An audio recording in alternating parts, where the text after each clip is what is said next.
Hey YouTube, Ethan here. Today we're going to look at power sustainability and power production and oxygen not included. In this video, we're going to go over all the different power types that you can have within your colony, and some of the geysers and vents that you can utilize to also provide power into your colony.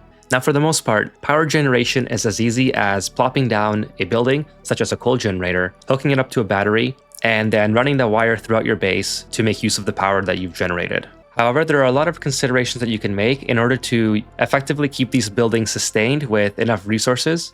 And there are also considerations to be made on how to deal with the byproducts of a lot of these buildings. And we're going to go over that in this video. This video is aimed towards the beginner player, so as with all of my beginner tutorials, I'm not going to show you the most efficient optimized method because those can be sometimes very complex, and the aim for this tutorial guide is to simply get your base up and running, and to make the best use of the power generation methods that are available to you. However, I hope to lay the foundation in your knowledge of oxygen not included that you can use in order to build more efficient builds and designs for yourself. I should mention before we get started that I am using a sandbox asteroid, which I've used for previous tutorials on my channel. The sandbox asteroid helps me speed up progress so I can get these videos out quicker. However, all the methods that you see will be available to someone who is not using sandbox asteroid. Also note that in order to speed up progress in some of these builds, I've used very high grade materials that are not available to new players. The main benefit of this is that I don't have to worry about heating for a lot of my buildings. I default to using thermium, which helps me speed up the progress in making these tutorials. So as a word of warning, these buildings can and will overheat if you don't manage the surrounding atmosphere properly. This is usually very easy, and as long as they're not confined to a very close space, the surrounding atmosphere will help cool them naturally anyways. However, there are more advanced methods of cooling, which I will cover in a different video. But for now, I'm going to solely focus on power generation, and we will help cool these buildings later on in the game. So with that out of the way, let's get started and get into the video. The first thing we'll talk about is of course the manual generator, or as I like to call, the hamster wheel. The hamster wheel is the very first power generation that you'll have throughout your base, and it is critical to help you get started and help expand your colony. This is incredibly easy to set up, so there's really not much to say about this, but it's worth mentioning the obvious anyways, and noting that the manual generator takes up an incredible amount of duplicate time, and since you're likely connecting to a standard battery or even a jumbo battery, you have to consider that those two batteries deplete a lot of power, even if there's nothing connected to it at all. For example, the power leak for the standard battery is 1000 joules per cycle. Now, I know that doesn't seem like a lot, but consider the fact that your duplicants have to run and run on the hamster wheel in order to charge this battery. So if you're not using the power efficiently, it's just going to waste for absolutely no reason. So that duplicant time could have been better used elsewhere in the colony to help expand quicker. So I highly recommend making it a priority when you first start your colony to get off the hamster wheel as quickly as possible so you're not wasting duplicant time running. And not only that, but you're not wasting the precious power that they spent generating by running on the hamster wheel. Once you have your coal generators up and running, there's almost no reason to keep the hamster wheel around, so don't be afraid to get rid of it as soon as possible. After all, you don't want your duplicants to accidentally waste their time on this, and then you only find out many cycles later that they've been running on this the whole time. So naturally, the second thing I want to talk about is the coal generator. As I said, you should strive to make the coal generator your main source of power as quickly as possible. One thing that is very important is to put your coal generator as low to the bottom of your base as possible. So this means you should have already dug out a low point in your colony where you can place the coal generator and have it run without polluting the rest of your base with carbon dioxide. Carbon dioxide will naturally fall to the bottom of your base anyways, but it's going to help a lot with your early game air management if you don't have it falling throughout your base and it naturally settles at the bottom when it's first produced. When you first start, you're going to be just fine building the coal generator out of copper. However, they do generate enough heat that if they are inside of your base where your crops are growing, eventually your base will start to heat up very quickly. So you definitely want to have them isolated from your main area of your base. As I said, I prefer to put it as low as possible once I've dug out a crevice where I can put the coal generator and pretty much forget about it until I'm ready to move on to different sources of power, or I'm ready to move it outside of my main living colony. Personally, I never build the coal generator without building a smart battery. Of course, this means that you're going to need refined metal, so you're going to need a rock crusher. This is completely optional, but consider this. The coal generator will constantly run even if there are no power consumers within your base. Your duplicants will continuously fill it with coal, which is going to cost them travel time, and it's going to eat up precious resources from your colony. The smart battery will shut off the coal generator when the power is not being consumed throughout your base. I have a separate video just on smart batteries, so go check that video out for a further explanation of why I think smart batteries are so useful. but especially with the coal generator that requires manual labor from duplicants and valuable resources that you'll be feeding to the coal generator, I think it is even more important to have the smart battery in this scenario than it is with other sources of power generation. And to hook up the smart battery, it's incredibly easy. You're going to need enough refined metal that you can connect both coal generators, or however many you have in your base, to the smart battery, which will then allow you to control the height and low threshold parameters of the smart battery that connect to your coal generator. Essentially, these two numbers tell you when to shut the coal generator off, in this case when the battery reaches 70%, and when to turn the coal generators back on, which in this case is 35%. As we talked about, the coal generator also produces a lot of carbon dioxide. There are two ways to deal with this. One, either dig all the way up to the top of your asteroid and have access to space, where you can then build a ventilation pipe that goes all the way up and that exhausts the carbon dioxide using a gas pump. Or if you have a lot of water available, which is sometimes the case early on the Terra asteroid, you can use a carbon skimmer. Simply place the carbon skimmer somewhere next to your coal generators or where the carbon dioxide is pooling up within your base, and it will take clean water, filter out the carbon dioxide. It will produce polluted water, which you somehow have to manage. I also have a video on water sustainability, so go check that out on how to deal with the polluted water that is produced from the carbon skimmer.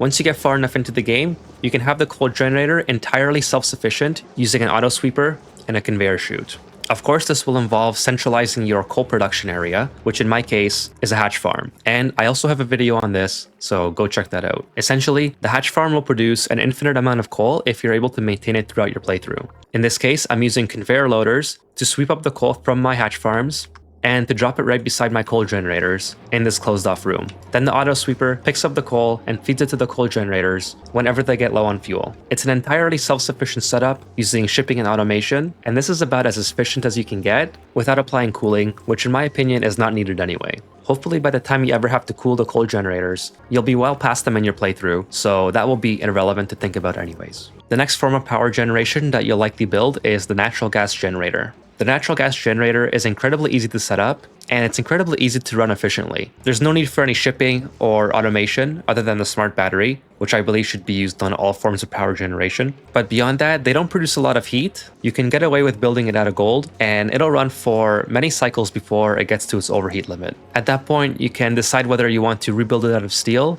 To use them efficiently, you still want to have them hooked up to a smart battery so they're not draining your resources and producing power when you don't need it. The only thing that they need is, of course, natural gas and an exhaust to get rid of the carbon dioxide. Now we can compare the carbon dioxide output of the natural gas generator to the coal generator. The natural gas generator produces 22.5 grams per second of carbon dioxide, whereas the coal generator produces 20 grams per second of carbon dioxide. The big difference is that the natural gas generator produces more power and also doesn't take any duplicate labor in order to have it running. So in my opinion, it is far more efficient and superior to the coal generator. And if you find the natural gas geyser early, it is going to boost your power production and your colony expansion immensely. In this case, I'm doing the exact same thing as I am with my coal generator and simply exhausting the carbon dioxide to nearby carbon skimmers to take care of the carbon.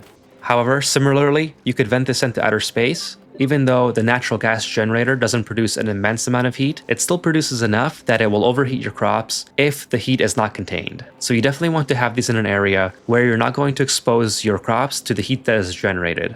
Now, as for harvesting the natural gas, it's fairly simple. I have this natural gas geyser on my asteroid, and I have a gas pump that is hooked up into the chamber where the natural gas spawns. Now, alternatively, you could make this chamber very large and have it contain the excess natural gas that is produced. This will act as sort of a buffer, so when the natural gas geyser goes dormant, you still have extra natural gas that you can use. It's quite easy to get this into your natural gas generators. I have it running through a filter, which takes out any contaminants. I have another filter in my main chamber as well. So these two gas pumps connect to a gas shutoff that is connected to a gas element sensor via automation. If this gas element sensor is detecting anything other than the natural gas, it will turn off the gas shutoff and reroute any other substances into this vacant space. The rest of the natural gas goes into these gas reservoirs, which you can argue is irrelevant if you already have a massive chamber. Then it is routed into my natural gas generators. Lastly, natural gas generators produce polluted water. Not a very large amount, but regardless of that, you want to have some way to collect the polluted water because at the end of the day, it's still a resource that you can use elsewhere within your base.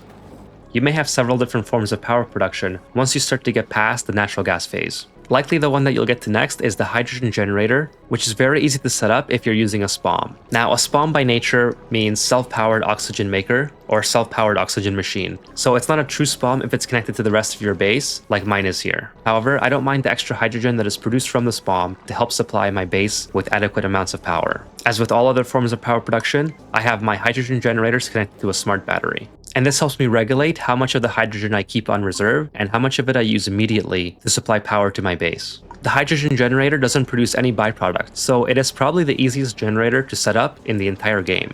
It literally just needs an intake for the hydrogen that you're going to be using. However, I do have a video on how to build the SPOM and how to make it work on your very first attempt if you've never built one before, so go check that out. Since the hydrogen generator is so easy, we're going to cover something a little bit more complicated, and that is how to tame the hydrogen vent. Now, at first glance, the hydrogen vent seems very unforgiving. This is because it tells you that the hydrogen vent produces hydrogen at 500 degrees Celsius. However, don't be intimidated by the 500 degrees. It is actually incredibly easy to deal with the hydrogen vent because the hydrogen doesn't carry a lot of mass, so the heat depletes very quickly. When this hydrogen vent erupts, yes, it does come out at around 500 degrees. But if we hover over with our tooltip, you can see that even during the venting process, the heat doesn't get extraordinarily hot. It may jump into the high 150s or the 200 range, but because the hydrogen doesn't carry a lot of mass, it cools down incredibly quickly. In this setup, I let the hydrogen gas vent and make its way on its own into the gas pump, which is built out of gold. In fact, everything that you see here is built out of beginner materials, even the metal tiles. So this is a testament just how easy it is to tame the hydrogen vent. You can literally build this when you first start the game, as long as you have access to refined metals.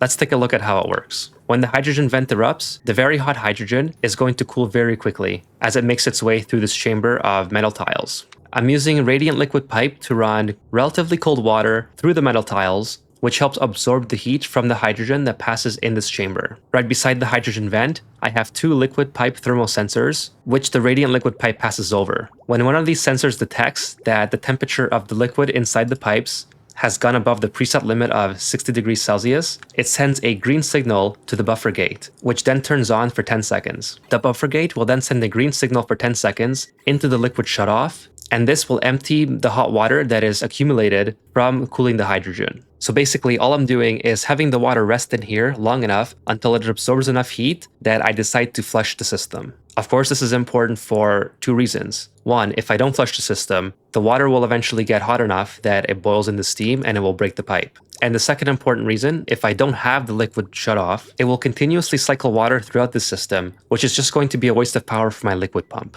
It's simply not needed to keep running. I have a thermal sensor here that is connected directly to the mechanized airlock. If this thermal sensor detects that the ambient temperature, which is the hydrogen gas, is below 90 degrees, it will send a green signal, which will allow the mechanized airlock to open. This means that if the temperature of the hydrogen gas is too hot, it will need to cool in this chamber before it passes through to my gas pump. And the reason why this is important is because my gas pump is built out of gold amalgam. So this means that it has an overheat temperature of 125 degrees Celsius. Lastly, I have an Atmos sensor, which will send a green signal if it detects that the ambient pressure is above 500 grams, and this will turn on the gas pump in order to send the hydrogen into my hydrogen chamber.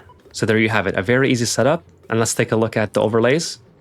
This is my power, the temperature, the active cooling, the ventilation, and the automation.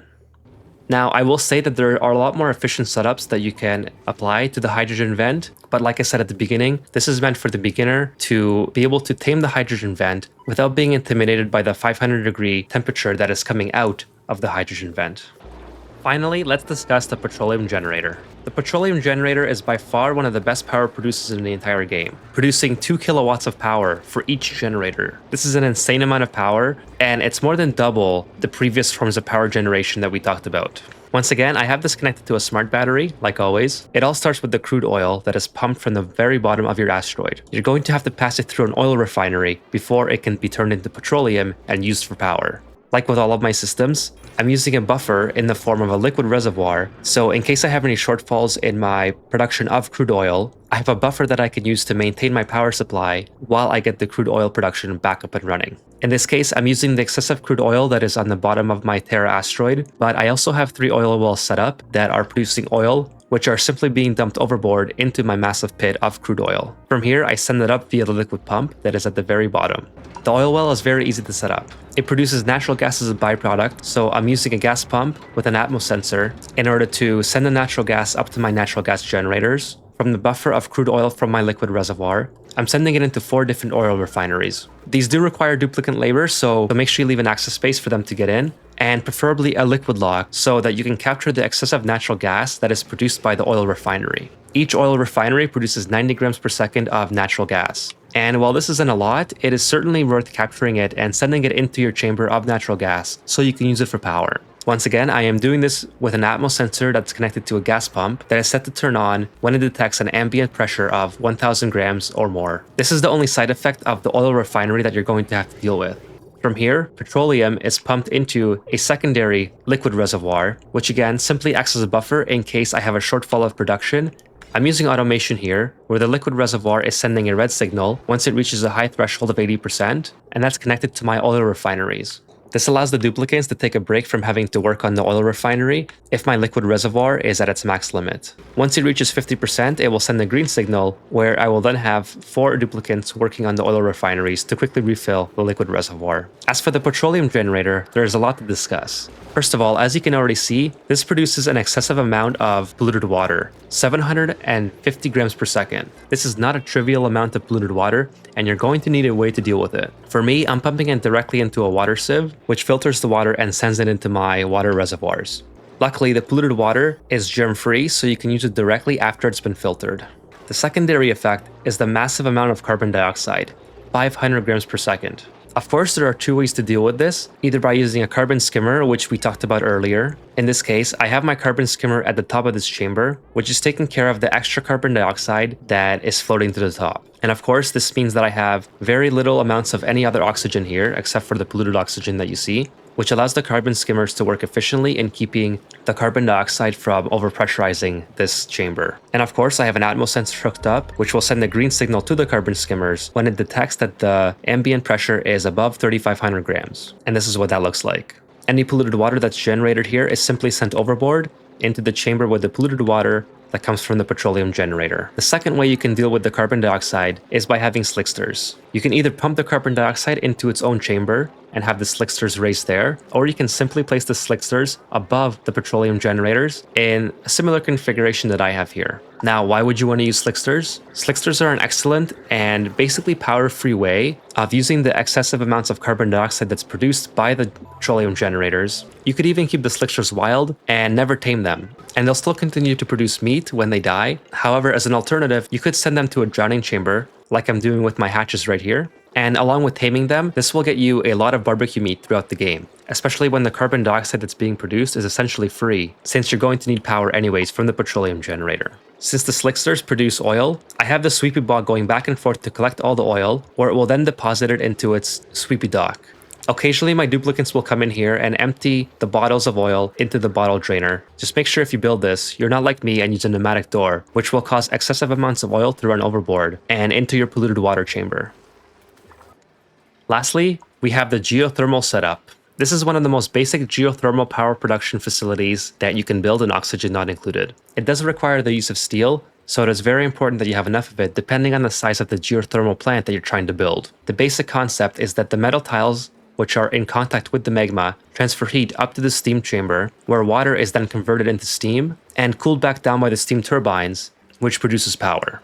The good thing is that you can size this up as big as you want, and you're only limited by the amount of steel that you can produce. However, you can literally run your entire base only off geothermal. But in my opinion, it's way more fun to experiment with different methods and to have a bunch of different power sources. However, the choice is completely up to you. As I said, this is very easy to build as far as geothermal power goes, so let's take a look at what's happening. The metal tiles will get incredibly hot and transfer their heat into these mechanized airlock doors when they are closed. This is controlled through automation.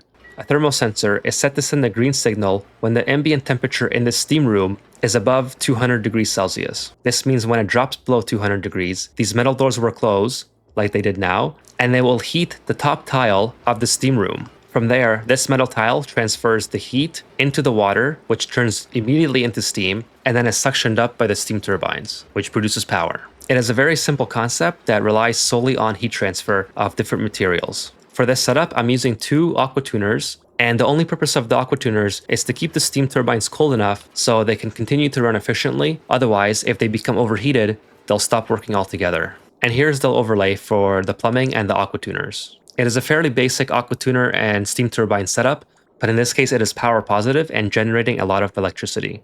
And this is an example of the power grid. As you can see, it is completely disconnected from my main base because I'm already producing enough power as it is via other methods that we talked about earlier. But I'm showing this strictly so you can see that it is self-sufficient, even if there's no battery attached. And finally, I'm using hydrogen gas inside the chamber of the steam turbines in order to help distribute the heat, which is then captured by radiant liquid pipes that go into the aqua tuner. And you can see that this is a fairly consistent temperature in both sides of the room. If it's your first time building a geothermal power production facility, I recommend going with 2 aqua tuners and then downsizing if you no longer need that aqua tuner. So we'll take a look at the overlays. Here's power, temperature, plumbing, no ventilation, automation, and that's it. It's a fairly simple setup. However, you have to send your duplicants in a very particular order when you build it. Otherwise, they'll probably succumb to their injuries if they get in contact with the magma. Because I built this in sandbox mode, it was fairly easy for me, but I will make a video demonstrating step by step how to build a geothermal setup without sandbox mode so you can do it yourself. This will be very similar to the spawn video I made, where I go through step by step on how to build it without having any duplicants die and having it work the very first time. So be sure you're subscribed so you can see that video once it is released.